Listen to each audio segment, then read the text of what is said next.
Ayan, good morning, good morning. Bagong gising si ka-farmers.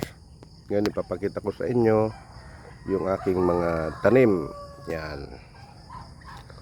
So, ito na. Ayan. Naglagay muna ako ng chicken net. Ayan, para hindi papasukin ng mga alaga kong manok, pato, at saka pabo. Kasi tignan nyo, naka-knit na sila doon, pero marami pa rin nakalabas. Ayan sila, oh. Yan, tignan nyo, yung aking mga alaga. Yan, yan mga pato. O, tapos yung ibang kwan doon, kasi yung mga pabo, malakas ano yan, malakas lumipad. Kaya dyan nadapo sa gabi, kaya lulundagin lang yan. Sandali lang lulagid yan. Halimbawa, yan, sandali na lang talunin yan, pupunta sa babaw niyan. Kaya ito, nilagyan ko ng ganito. Ito, chicken net. Ito, mababa lang muna ito. Hindi ko pa ganong na-fix. Yan. Tingnan nyo, ang alaga ko, yung opo. Yan, opong native yan. Yung mambalad niya. Yan.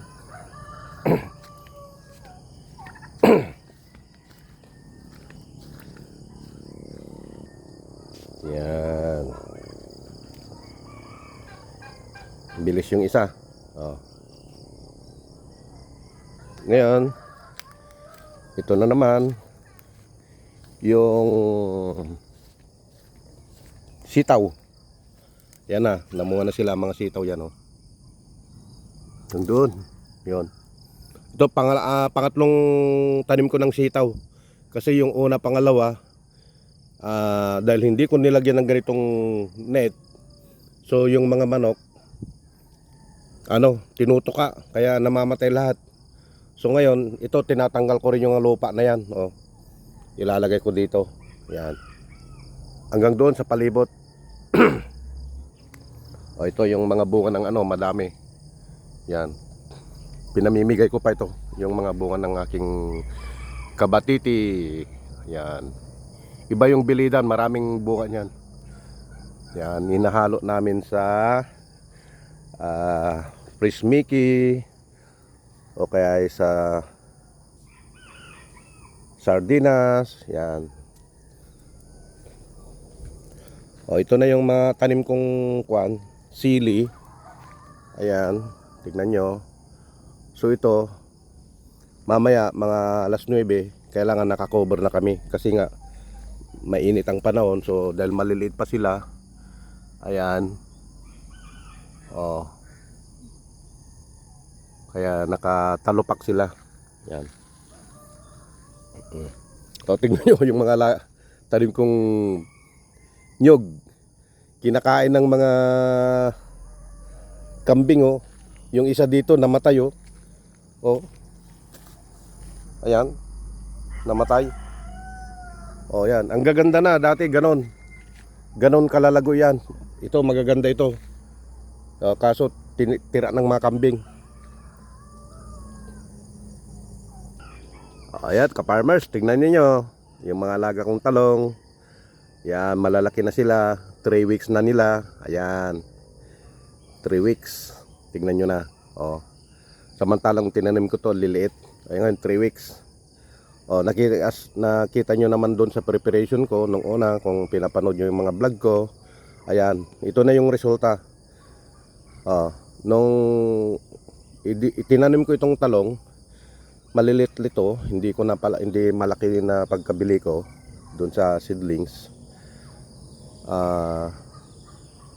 Una, nagdilig ako ng molasses.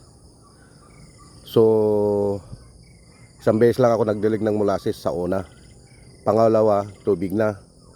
Ngayon, sumunod, dahil 1 linggo na sila, in-applyan ko sila ngayon ng chicken manure.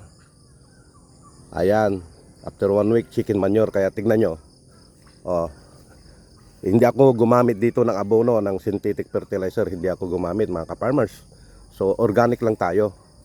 Kaya yan, itong nakikita nyo na yan, yung ipa ng palaya na sinunog yan, na nasunog. Yan.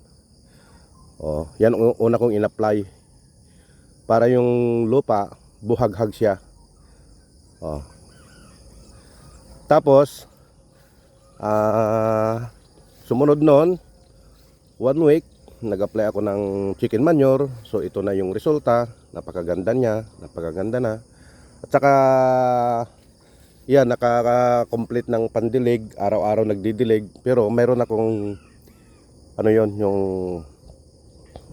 electric motor doon. So papanda rin lang yon. Yan, dinidiligan araw-araw. So tignan nyo, ang ganda. Pero kung ito hindi naalagaan sa tubig, alam nyo na siguro ang mangyayari, mga ka-farmers. So kailangan lang natin talagang pag nagtanim tayo, mayroon tayong source of income sa tubig. Unang-una, tubig. O, tignan nyo ang mga resulta. Yan, 3 weeks. Tapos mag-a-apply tayo ngayon. Dahil 3 weeks na sila, mag-a-apply ako ng spray na naman ako ngayon. Mag-spray ako ngayon ng mag-spray ako ngayon ng molasses with foliar.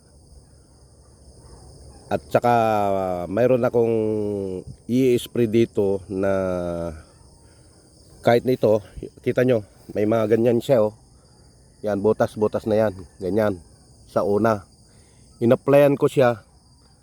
Ayan, ang ganda ng resulta. Ayan. Tingnan nyo.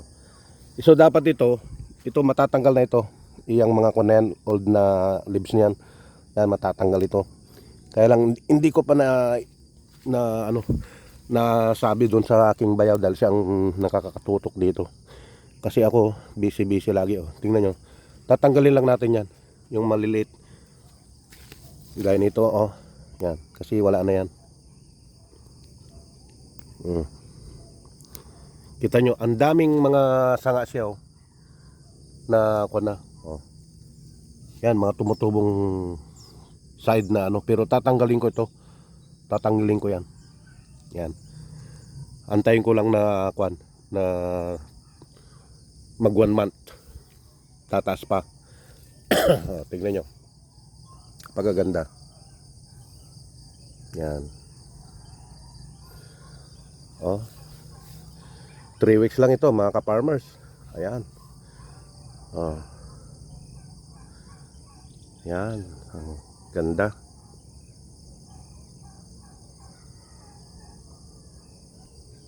So ngayon, sa susunod kong nakakalimutan kong i-video yon, mga bago kong tanim na palay dyan.